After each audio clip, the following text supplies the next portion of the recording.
Ladies and gentlemen, welcome to the University of Kent and the next in our open lecture series for the spring term of 2013. Those who attend these lectures regularly will have perhaps heard me say on a number of occasions that we don't ask speakers to speak to a theme and we don't plan themes throughout the term. Nevertheless, sometimes themes emerge and sometimes links appear between open lectures given from one lecturer to another who have perhaps no contact with each other. And our lecture tonight, perhaps being about a book, has some echoes of Rebecca Stott's lecture of 2 weeks ago, albeit in a very different field. The politics of care, particularly in relation to motherhood, is a sensitive and controversial topic. For example, if you compare public service broadcasts about the role that the government encouraged women to take in and around the Second World War, you'll find that at that time the government broadcast films encouraging women to work during the war, but after the war women were encouraged to look after children. The propaganda was very clear. More personally, I remember how about 28 years ago my wife had a scan about 12 weeks into pregnancy. Of course, I was not allowed to accompany her, and it was not thought appropriate for anyone to discuss the results of the scan with her other than her GP and consultant. So I was particularly interested to find that at the end of January of this year, after my daughter-in-law had been for her 12-week scan, that the images of my unborn grandchild were immediately posted on my daughter-in-law's Facebook page. Times change, and the conventions and the politics that are associated with healthcare change too. But politics can be a tough business, particularly in the medical profession, and a part of the medical profession with which so many women interact. So when an author publishes a book that challenges the widespread belief that breastfeeding is medically superior to bottle feeding, it's perhaps not surprising that it will attract a certain amount of attention. The author of that book, published in March 2011, is our speaker this evening. Dr. Joan Wolf is Associate Professor of Women's and Gender Studies at Texas A&M University, and she's the author of a controversial book, Is Breast Best? Taking on the breastfeeding experts and the new high stakes of motherhood. The book has attracted diverse opinions, often from people who have not read it, with which range from bemusement to accusations of feminist conspiracy to something akin to Holocaust denial. But tonight she will consider issues raised by the response to her book since its publication, pose some broad questions about what the book and its reception tells us about the politics of care in the 21st century. To deliver her lecture entitled Is Breast Best? Breastfeeding, Motherhood and the Politics of Care, please welcome Dr. Joan Wolf.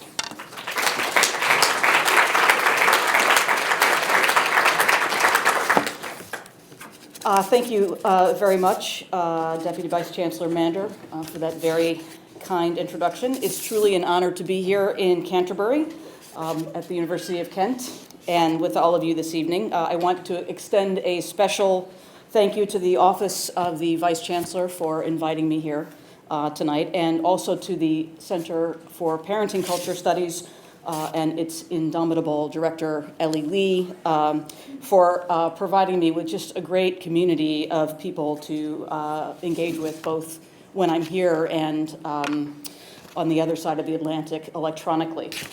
As most of you know, and I'm going to try to move through this relatively quickly. Last time I ran through it, it was a couple of minutes over the allotted time, so tell me if I'm moving too quickly. As most of you know, breastfeeding is virtually unanimously endorsed as the best method of infant feeding. Even formula companies, which have a vested interest in reducing breastfeeding rates, don't contest that breast is best, right? It's really quite remarkable when you think about it. It's the equivalent of Nike saying it's better to go barefoot, but if you're going to wear shoes, you should wear Nike, right? Breastfeeding is said to reduce babies' risk for multiple health problems, right? And I'll name some of them. Asthma and allergy, various childhood cancers, cardiovascular disease, celiac disease, diabetes, diarrhea, eczema, growth pains, leukemia, necrotizing enterocolitis, inflammatory bowel disease, obesity, otitis, media, I'm on the M's, so I'm moving through, post-neonatal death, respiratory infection, sleep-related breathing disorders, stereoacuity, stress, sudden infant death syndrome, and urinary tract infection, among others. Breastfeeding is also said to promote mother-infant bonding, intelligent and preterm infant health, and babies who exclusively breastfeed for 6 months are said to have a better response to immunizations for polio, tetanus, diphtheria, and the flu. Research in the past few years has also claimed that having been breastfed decreases bedwetting in adolescence and increases a person's social mobility. Breastfeeding, we're also told, reduces a mother's risk for breast and ovarian cancer, diabetes, and heart disease, among other health problems. One study that received a lot of press a few years back suggested that breastfeeding reduced the likelihood that a mother would commit child abuse. Now, in fairness, not all breastfeeding advocates make the same claims, right? Not everyone who believes that breastfeeding helps with gastrointestinal infections believes that it increases social mobility, right? One lactation scientist who's been a bitter critic of mine has nonetheless argued that the overall discourse on breastfeeding has become what she called another world of drivel. So there's a range of opinion among the people I'm calling advocates. What I would argue is that the epidemiological research on breastfeeding has been dramatically misunderstood. In fact, a great deal of evidence suggests that the choice between breast and bottle feeding has little impact on the overwhelming majority of infants in the developed world. You can begin to understand why people have compared me to an advocate of cold fusion. So the central questions of my book and of my remarks today are these. How have mothers come to believe that breastfeeding is one of the greatest gifts they can give their babies?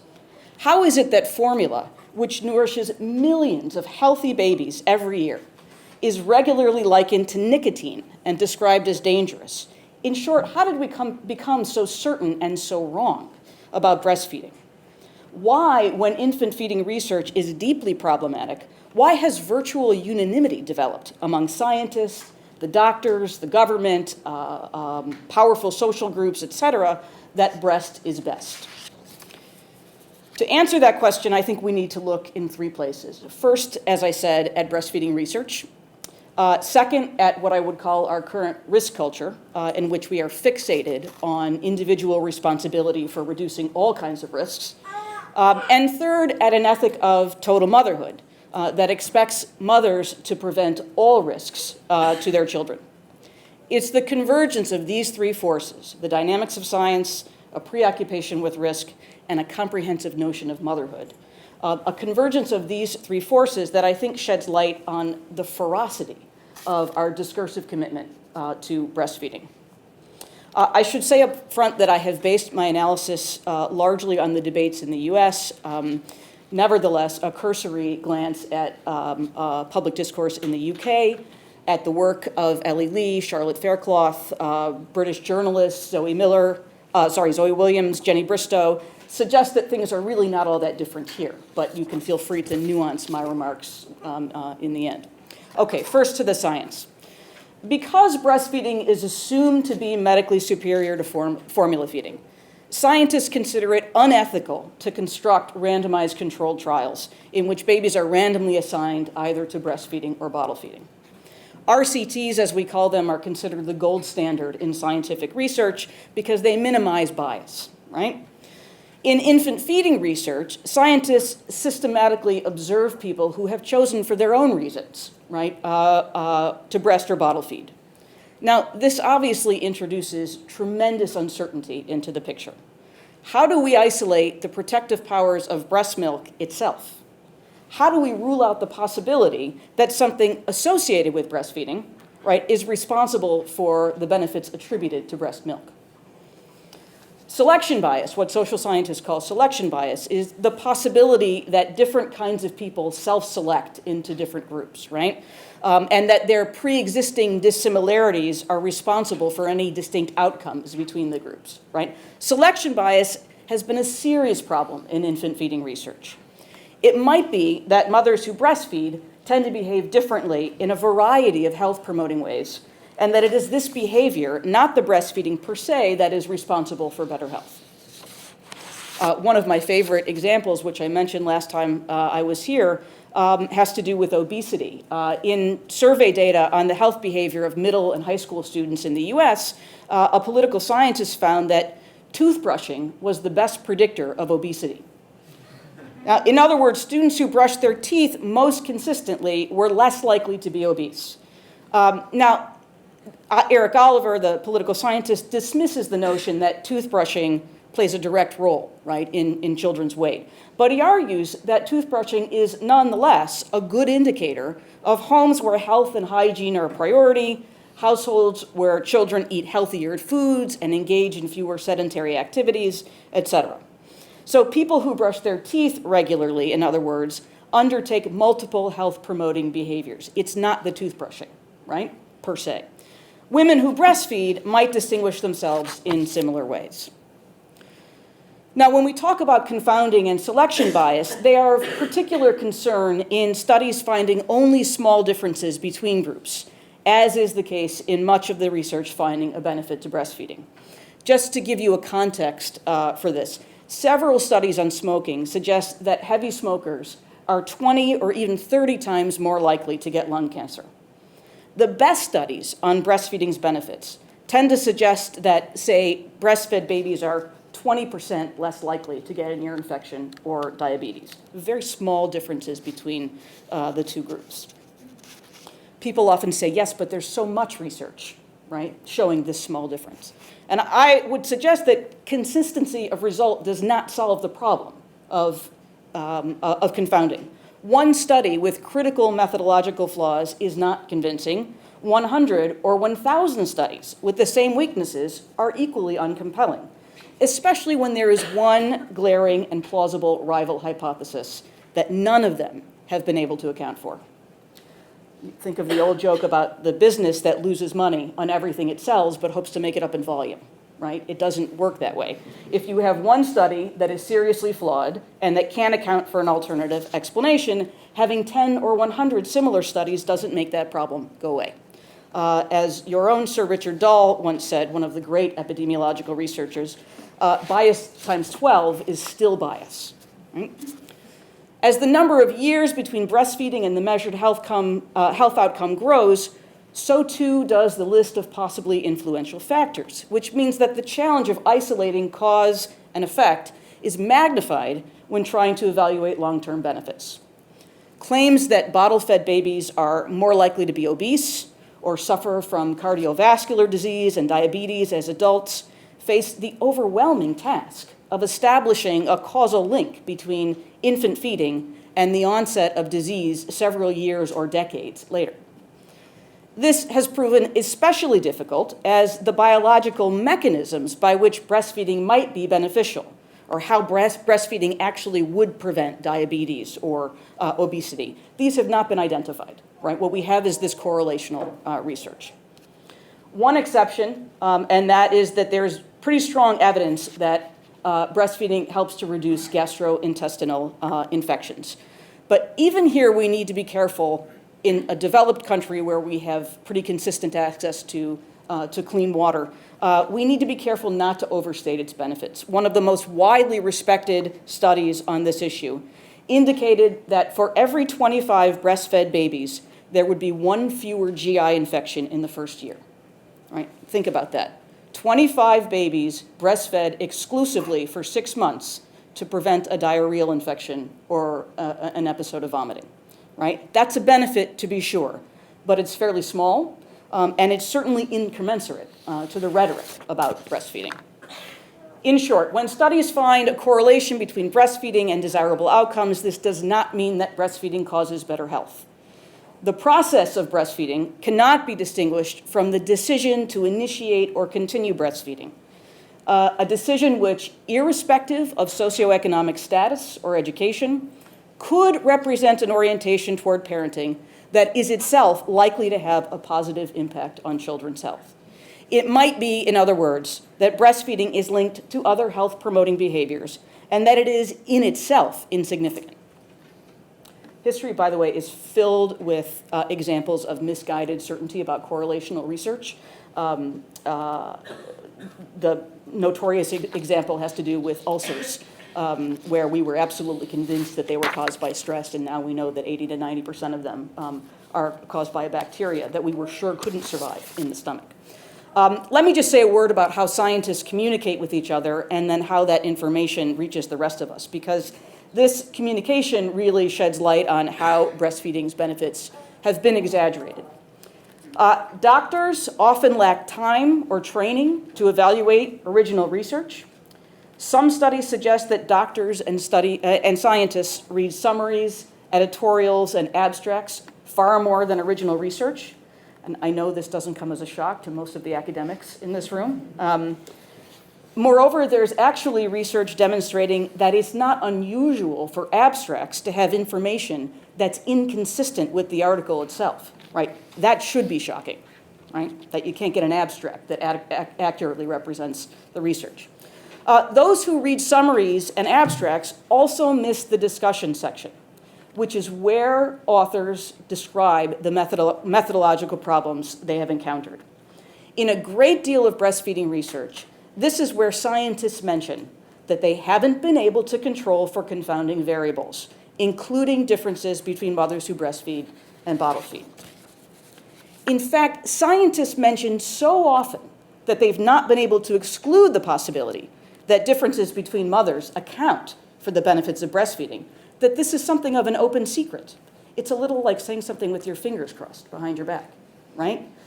A culture in this research seems to have developed in which, as long as you acknowledge that you haven't been able to account for behavioral differences, you can then proceed as if you have, right? It's just a standard problem. In a world in which information develops quickly and exponentially, scientists and physicians face the practically insurmountable task of keeping up with current research. Good evidence suggests that many doctors, in particular, actually don't have the math skills to understand the research itself, and that they read abstracts for the takeaway message. Does this treatment work or does it not work, right? What's more, one study suggested that a primary care physician would need to read over 7,000 articles each month to keep up with the literature. Because that's obviously not possible, right? Doctors and scientists both rely on conventional wisdom. And the more they do so, the more conventional the wisdom becomes. This is what economists call informational cascades. And this is a process of information diffusion in which an individual accepts the judgment of another person or a critical mass of people because the costs of making his or her own evaluation, right, costs in terms of time, money, or intellectual energy, those costs are too steep. So we rely on other people to figure things out for us. Informational cascades are inevitable today, right? They're nothing to be ashamed of. They're a reality of the world that we live in, because we can't possibly do the research on everything it is that we need to know. The same goes for scientists, right, who can't possibly keep abreast, no pun intended, of the tomes of research, right, that's somehow connected to their own. Indeed, published breastfeeding research studies often open with references to the well-known advantages of breastfeeding, benefits that the authors of that particular study assume to be compelling, but haven't verified and probably lack the time or the skills to actually do the work. So articles that find no benefit to breastfeeding, and you might be surprised to know that there are many of these, right? These studies usually indicate that breast is best anyway, right? So a study finding no benefit from breastfeeding on obesity will suggest that it's still beneficial for cognitive development. While a study finding no benefit from breastfeeding on cognitive development will argue that it's still beneficial for obesity, right? And you begin to see how hard it is to find, right, where the actual evidence is. I don't have time to talk about journalists, but suffice it to say that at least in the US, many health reporters lack any training in basic science and don't understand how to explain risk. The general population has a rudimentary understanding of science at best and is not equipped to make sense of health research.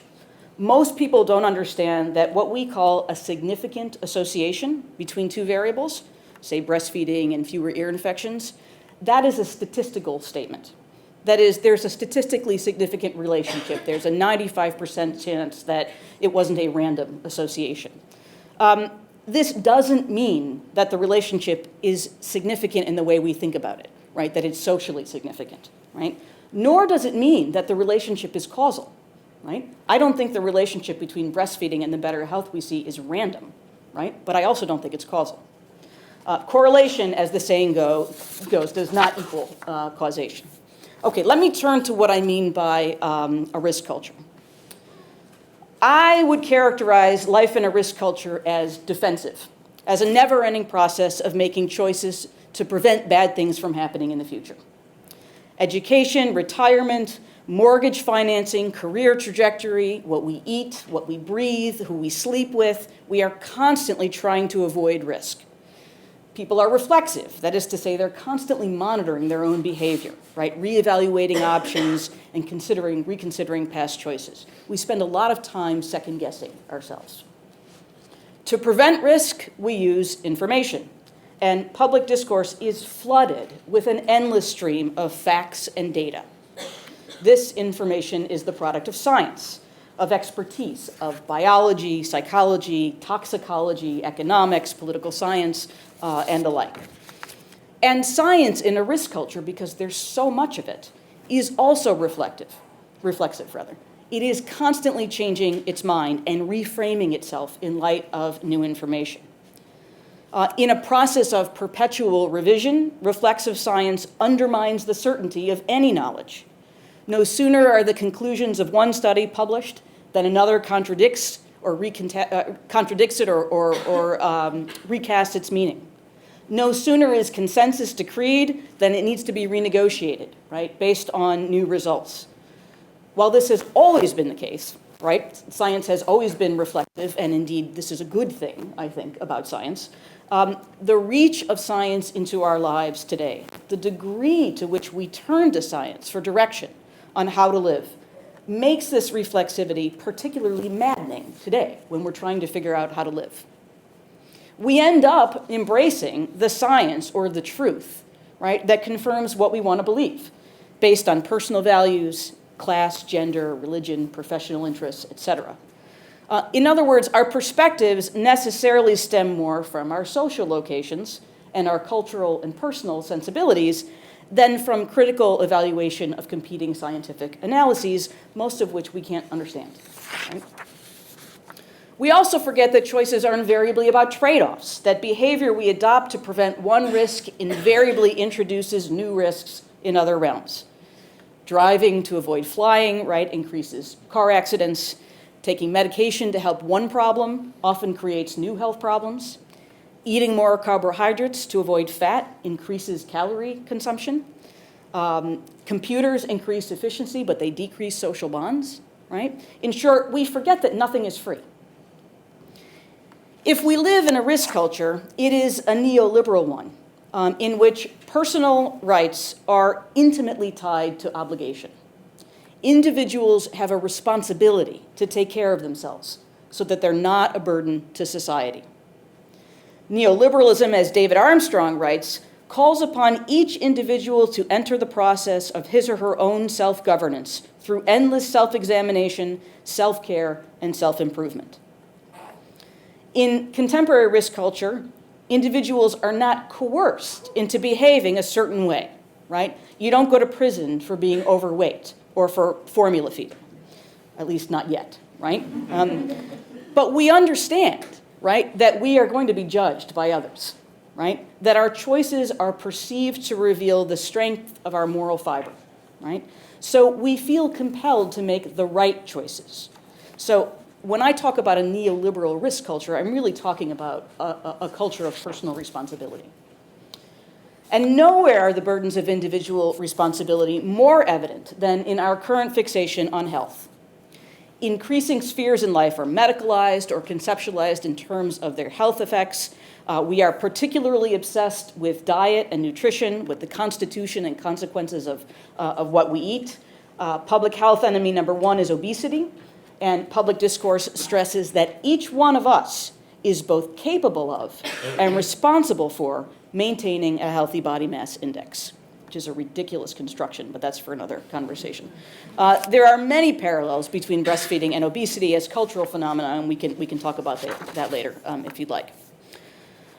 In the glut of information that we live in today, disease and even death seem more avoidable, right? Because their causes increasingly can be identified and at least ostensibly circumvented if you make the right choices.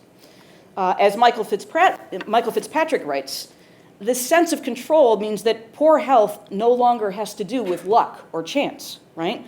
But is the personal responsibility of every individual to avoid.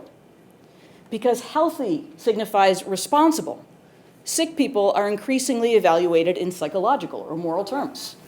Lifestyle decisions are perceived to reflect conscious risk calculations, right? And good health becomes an indicator of discipline, self-control, wise choices, and ultimately good citizenship.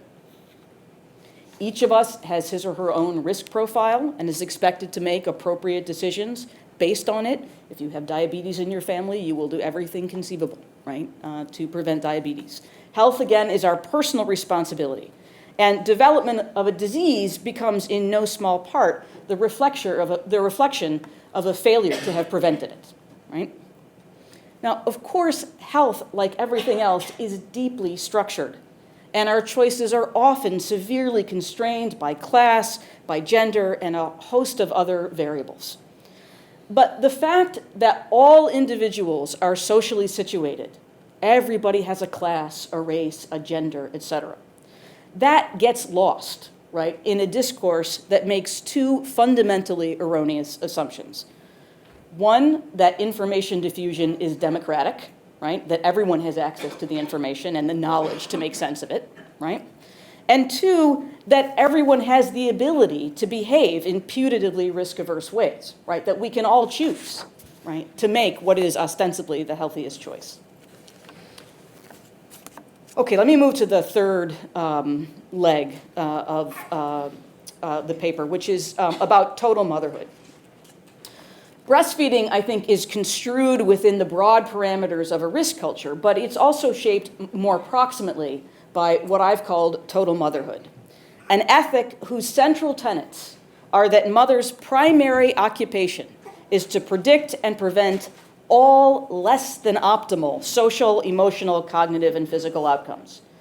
That mothers are responsible for anticipating and eradicating every imaginable risk to their children, regardless of the degree or the severity of the risk, or what the trade-offs or costs might be to the mothers in the process.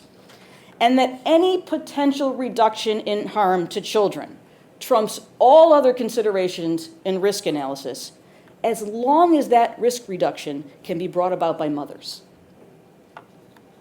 Total motherhood, I think, reflects the neoliberalism of our risk culture in its assumptions that mothers as individuals are responsible for their children until, and in some cases even when, children can be held responsible for themselves. If good health represents an individual's commitment to being a good citizen, healthy pregnancy and children reflect a mother's responsible choices. Before conception, during pregnancy and childbirth, and throughout childbearing, mothers are both subtly and explicitly told that the risks of pregnancy, childbirth, and child raising are calculable and therefore preventable. That they must be vigilant about their bodies even before conception in anticipation of pregnancy and motherhood, and that it is every mother's individual responsibility to continuously monitor her babies and children in order to maximize their mental, emotional, and physical health. Today, girls and women are required to constantly plan their lives around future motherhood. Medical advice is directed at all women of childbearing age, which, you know, essentially means any girl over 12, right? Preconception is now considered a stage in the reproductive cycle. And most pregnancy guidebooks now include a pre-pregnancy section that tells women how to prepare themselves for pregnancy. In 2004, the Centers for Disease Control in the United States launched the Preconception Health and Healthcare Initiative. And to think somehow civilization managed to reproduce itself before we had preconception care. Pregnancy is also reflexive. Women and mothers are confronted with an abundance of far-reaching and often highly contested information about how to optimize their wombs and reduce risks to their fetuses, right? For example, nearly all advice mentions the importance of a healthy diet. despite virtually no compelling evidence of a connection between infertility and diet beyond those who are truly malnourished, right? Green plants in your house can help clear the air of toxins while you're pregnant. Sitting in traffic while pregnant, not a good idea. There's a new idea of fetal programming, which essentially says that everything that happens in the womb could program your fetus for the rest of its life, right? And the scientists are very clear about this. Everything could matter, we don't know how, right? Which is really hard information to then operationalize, right? To figure out what to do with. Advice books titled How to Prevent Miscarriage and Other Crises of Pregnancy, Avoiding Miscarriage, The Good News, and Preventing Miscarriage. These titles suggest that diligent women can prevent pregnancy loss, despite the fact that the cause of most miscarriages, the causes are unknown and therefore uncontrollable, right? Implicit in the titles of these books is the notion that women who do suffer miscarriages might have avoided them if they had informed themselves, right? If they had, that they're somehow responsible for these failed pregnancies. People like William Sears, dubbed America's pediatrician, father of attachment parenting, caution women against even hypothetical risks, which is, of course, ridiculous because everything is hypothetically risky, right? He writes, quote, "There is no pain-relieving drug that has ever proven to be totally safe for mother and baby. But this is true without exception of every drug and every consumer on the market. No drug has ever been proven to be totally safe. There is an irreducible element of risk to life that we accept, but that we expect mothers to eradicate." What women considering having a baby today internalize is a sense that proper attention to the mind and body will lead to conception, pregnancy, and a healthy child, and that the inverse, failure to cultivate mind and body, will prevent a healthy outcome. Once they're born, babies and children are continuously tracked and monitored. There's no end to what a good mother can worry about.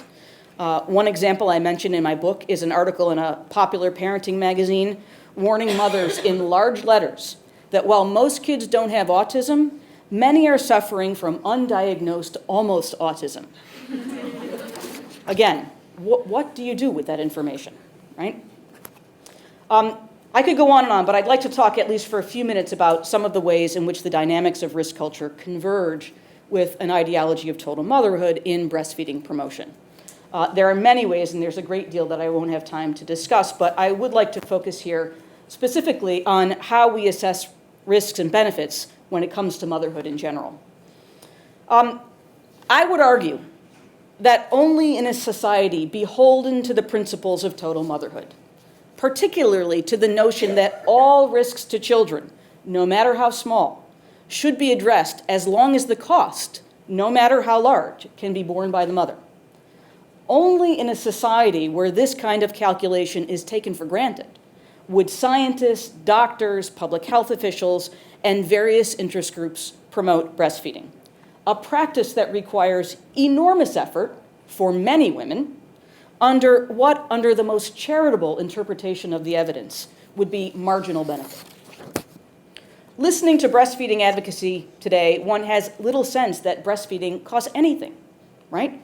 The general failure that we have to understand the inevitability of risk in a risk culture is bolstered in the case of breastfeeding by total motherhood, in which mothers as women, right, as individuals separate from their children, are practically non-existent, right? Women's, not mothers, but women's mental and physical health, their desire or need to work or to maintain a sense of self, separate from their role as mothers. All of these are presented in breastfeeding advocacy as obstacles to be overcome, right? Rather than as trade-offs or costs that might be weighed against the putative benefits of breastfeeding. Many advocates claim that a reduction in diarrheal infections or even the chance that formula might be contaminated in production should compel mothers to breastfeed. Yet parents, including mothers who breastfeed, put their children at risk all the time. Car brakes can malfunction, and people die every day in car accidents. Babies and children who live in cities are much more likely to develop asthma, and the science demonstrating this is really quite strong. But few would argue that even the chance of an accident should keep parents from allowing their babies in cars. And the government, various governments, do not tell urban parents to get out of the city, right? To move to the suburbs, to protect their babies' lungs. We don't abandon cars or cities because we understand that the world is a risky place and that the costs of reducing some risks are just too high, right? Too much to pay. But public conversations about breastfeeding make clear that mothers are subject to a different calculation, right? These conversations reveal a moral code according to which mothers can and should eliminate any imaginable risk, even minuscule, poorly understood, and unlikely risks, regardless of the cost to the mother herself. No detail is too small for mother to optimize, and no cost too high for her to pay in the process. We hold no one else, including fathers, to such a standard. Our concern for children has limits, but not so much where mothers are concerned. Now, many women enjoy breastfeeding and are able to do it with minimal problems. Others struggle but arrive at a workable place and are happy that they have stuck with it. But still others feel relentless pressure to breastfeed. And I think the evidence for this is ample. For them, it can bring terrible emotional stress and even depression, which can have short and long-term effects on both women's and children's emotional, physical, and economic well-being. Extensive research, for example, indicates that babies in homes where mothers are psychologically depressed or economically stressed are at risk for a variety of developmental and health disorders. For women who find the demands of breastfeeding overwhelming or who can't reconcile breastfeeding with employment, formula feeding might well be not simply as good as breastfeeding, but the less risky way to feed their baby. Yet these costs, right, of breastfeeding tend to be lost in all the rhetoric, claiming that breastfeeding is free. Lost in this rhetoric, too, are the costs mothers pay by marginalizing in the workforce in order to devote themselves to total motherhood, to optimizing their children's lives. Advice books don't mention that such marginalization dramatically reduces mothers' lifetime earnings and puts mothers and their children, by the way, at risk for severe economic distress, especially in the case of divorce, which in the US is how nearly 1 in 2 marriages end. Why don't we see these risks? When it comes to mothers, we tend not to see the risks they incur as mothers because we tend not to conceptualize mothers as separate from their children. My local newspaper ran a story about my book shortly after it was published. In it, Michael Kramer, who is actually one of the more thoughtful of breastfeeding researchers, was quoted as saying, "Breastfeeding is just better for the kids. Dr. Wolf should try to find one benefit to formula feeding other than the mother's convenience. So far, I'm not aware of any." I didn't have the time, the opportunity, right, to reply. But if I had, I would have said that Michael Kramer is absolutely right, right? As long as mothers' mental, physical, and financial well-being is a matter of convenience. The truth is that we only pay attention to some risks, and when it comes to children, these tend to be the ones that mothers can be expected to alleviate. We define what's optimal for a baby in terms of what mothers can do to optimize. Certainly mothers and fathers, right, should be expected to make sacrifices for their children, right? And I don't know anybody who has approached parenthood without understanding that. But what is apparent is that mothers and not fathers are expected to prevent virtually any risk to their babies, regardless, again, of how unlikely or poorly understood that risk is or what the cost will be in the process. Let me just take a few minutes to talk about the reaction to the book. When I look at the blogs and the pieces that have been written in the more popular discourse, I could be forgiven for concluding that not many people have actually read the book. Only a very few reveal any familiarity with anything inside it, right? I know this isn't unusual, right? People are often absolutely certain of all kinds of things they actually know nothing about. So I don't feel, chosen in this particular case. Still, somehow I had expected, I had hoped that people would actually read and engage with the central ideas in the book. And if you look around at what's out there, very few actually do. They could have written their blog before the book came out, right? I expected, once the book was published, that I would hear from people who were angry. What has been surprising is that the clear majority of those who write to me personally, right, who send messages to me via email, from the United States, from Canada, from England, most of them express a combination of relief and gratitude. Many tell nightmarish stories of early parenthood involving unsuccessful breastfeeding, zealous, and often callous lactation consultants. And they describe the fear, the palpable fear they had at the time that their bottle-fed infants would be permanently disadvantaged, right? These people were relieved to see my book. They didn't read it either, right? So you can't pick, right? I mean, I understand that this is a very emotional thing. Still, it felt good to get some nice messages. I've also heard from lactation consultants, people who are committed to helping women breastfeed, but who reject many of the health claims that are out there, and what they perceive to be the not-so-subtle coercion of contemporary advocacy. They write about mothers they encounter who are consumed by guilt, and they question the moral and practical wisdom of pushing all mothers to breastfeed, right? And these are people who are committed to breastfeeding. The public feedback, right, what hasn't come through my inbox, has been copious and mostly negative. I wrote a few blogs and was interviewed several times after the book was published, and these elicited hundreds and hundreds of comments that vociferously challenged even the idea that a reasonable woman might ever choose not to breastfeed. By far the most common accusation is that I'm being paid by formula manufacturers to discredit breastfeeding. In fact, I have never received any support, financial or otherwise, from the formula industry, right? They have called me multiple times, left messages for me, which I have not returned. Would that anyone were throwing research money in my direction. I can assure you there's been none of that. The claim is also that I've only written this book to make money, right? And to enjoy the fame that comes with writing a book, which is equally absurd. If anybody knows how academe works, your book is likely to break even, right? There are no fancy hotels, and where I'm staying is totally fine. I'm just not complaining, but, one doesn't do this for the glamour, right, associated with it. The insinuation that my research has been motivated by selfish or nefarious intent stems from the fact that regardless of how mothers actually feed their babies, right, virtually everyone agrees that breastfeeding is healthier than formula feeding. So even mothers who don't breastfeed, for one reason or another, usually contend that their babies benefit in other ways that make up for the benefits that they've lost by bottle feeding. So by challenging the scientific evidence, I violated a code that even formula producers honor, right? A code according to which you can support choice in infant feeding as long as you recognize that breastfeeding is superior.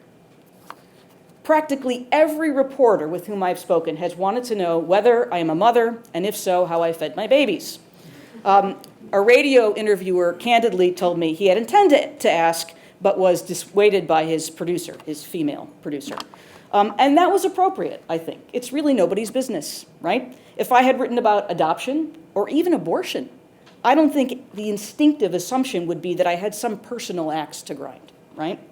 But in this case, it's as if the moral and medical imperative of breastfeeding has been so thoroughly established that skepticism can only come from a very dark place, right? From some kind of trauma, right, or ulterior motive. Also common in the popular media has been the claim that as a professor of women's and gender studies with no medical or scientific training, I'm not qualified to make judgments about breastfeeding research. In fact, my PhD is in political science, which uses many of the same methods as epidemiological research on breastfeeding. the research on breastfeeding is very much a social science. It requires very little knowledge of how the body actually works. It's the equivalent of comparing middle class and working class people, right? Or women and men, et cetera. Other comments suggest that is breast is best is nothing more than a feminist tirade against motherhood and the ideological oppression of women. I am, quote, yet another extreme feminist undermining real women and women's bodies, even while she thinks she's helping women. Clearly, many commentators have made a set of assumptions about me based solely on the fact that I am a professor of women's and gender studies, including that I'm a lesbian, have no children, and think motherhood is retrograde. Why do I presume she's a lesbian? Asked one. Simple, because she expresses open disdain for traditional mothering, and she has a women's studies PhD. Political science PhD, by the way. During the taping of a segment for a very popular television program in the US called The Doctors, the show's psychologist suggested that as a professor of women's and gender studies, I might not appreciate how mothers actually feel. Just reflect on that for a moment. She knew nothing about me. The assumptions behind that comment are remarkable. In an online discussion, one self-identified man called me a gender-confused cow. It's an interesting mix of imagery. And multiple comments refer to me as anti-breastfeeding. Yet, as I hope is clear from my remarks today, my book does not argue, right, that women should abandon heterosexuality, breastfeeding, or motherhood, right? Rather, it contends that all choices are socially situated, and that especially in the absence of evidence demonstrating that one or the other has great benefit or risk, either breast or bottle will make sense under different conditions. This is a point I make explicitly and repeatedly throughout the book. It's the most painful thing to have ignored, right? And it echoes what is by now, frankly, a rather prosaic principle among social scientists, that choices can only be weighed in context, right? Of course, by casting me as a gospel-driven activist, popular critics excuse themselves from actually having to read or grapple with the nuances of what I've written. Let me just take a couple more minutes to finish this up. Unfortunately, the same is true for the myriad medical professionals and scientists who have also dismissed is breast best, sometimes with bemusement, without even minimally engaging its arguments. One of the physicians during the taping for this television program, The Doctors, asked if I understood that the research I was criticizing had appeared in esteemed medical journals. This despite the fact that I cite hundreds of infant feeding studies and devote a full chapter, right, to carefully picking them apart and analyzing specific problems in their production. I have more examples that I'll spare you. The response to my work from researchers in the social sciences and the humanities is also marked by polarization and personal attack. An anthropologist claimed that my research is tantamount to advocating cold fusion, and with extraordinary regard for basic principles of academic freedom, wrote to the dean of my college asking that I be admonished to cease writing, teaching, or otherwise speaking publicly about breastfeeding. She later placed me, quote, in the same category of scholars who deny that the Holocaust happened, and concluded that there is absolutely no point in engaging Wolf in serious scholarly debate on this topic. Ironic conclusion from someone comparing me to a Holocaust denier. Another academic breastfeeding advocate has repeatedly characterized Is Breast Best as arguing that breastfeeding is an ideological project to oppress women.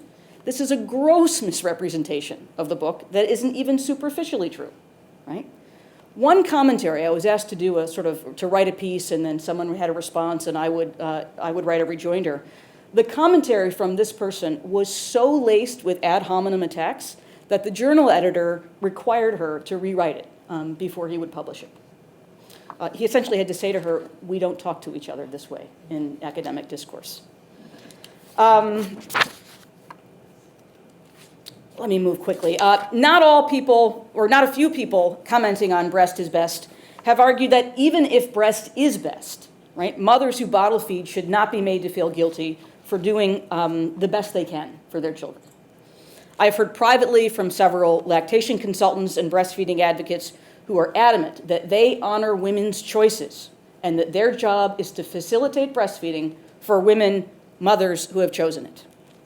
Even the United States Surgeon General's call to action on breastfeeding, which was issued just after my book came out, stresses that breastfeeding should be promoted, quote, in ways that do not make women feel guilty when they make an informed choice to breastfeed. Yet there is something at least slightly disingenuous about this discursive commitment to choice.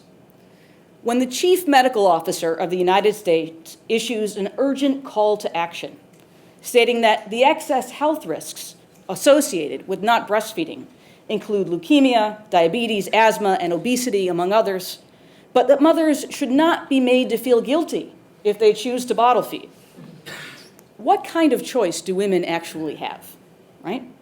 Of the 75% of American mothers who initiate breastfeeding, and that's a very slippery statistic, right? Because initiation means one time they put the baby to the breast, right? And it's very hard to get out of the hospital these days without trying at least once, right? So of those 75%, how many would never have even tried, right? If the evidence for breastfeeding's benefits were not so dramatically misrepresented. If, as the Surgeon General herself recommended, they were able to make an informed choice. Critics often chastise mothers who formula feed that if someone doesn't want to sacrifice, then they shouldn't have kids. But this is hyperbole, right? Of course, parenting is about prioritizing the needs of children. And certainly mothers and fathers should be expected to make sacrifices. What I'm suggesting is that mothers, but not fathers, are expected to prevent virtually any risk at any cost. In Is Breast Best, I invite readers to imagine if men had functioning mammary glands. Would breastfeeding seem as urgent? Or would we say that breastfeeding's benefits were marginal at best and that they certainly didn't warrant the kinds of sacrifices breastfeeding demands? Would we say that breastfeeding is convenient and free? Or would we be acutely in touch with its disruptions and costs? Let me close just by saying that for those of us, this is really about my research that I'm doing now, where I'm trying to move from this book. For those of us committed to families and to creating a more caring society, battles over breastfeeding and maternal responsibility raise critical questions. How do we reject total motherhood without abandoning children? How can we agitate for the needs of families without conflating mothers and children's well-being or pitting mothers and children against each other? I would offer as a first step, because obviously I like to say controversial things, that we be wary of a certain impulse to frame the needs of families under a maternal child policy rubric. Indeed, I would argue that we need to unpack the reflexive coupling of mothers and children in political discourse as part of a broader effort to re-articulate what it means to be pro-family. The truth is that the more we advocate for mothers and children, the more we cement the notion that women are uniquely responsible for caretaking, and this has far-reaching consequences for virtually everyone. For children, mothers and fathers who are married or single, straight or gay, men and women without children, elderly parents, extended families, communities, etc. This stuff matters for everybody. The benefits of maternal child policies cannot be overstated, the benefits of the last century. And I'm neither ignorant nor naive about the tenuousness of the gains of social policy. But the stubborn assumption that women are society's normative caretakers not only places severe social, economic, and human constraints on women's autonomy, it also enables, even encourages, an understanding of caretaking as something that is completely familial, private, and without material consequence. And I suspect this is slightly different in the UK.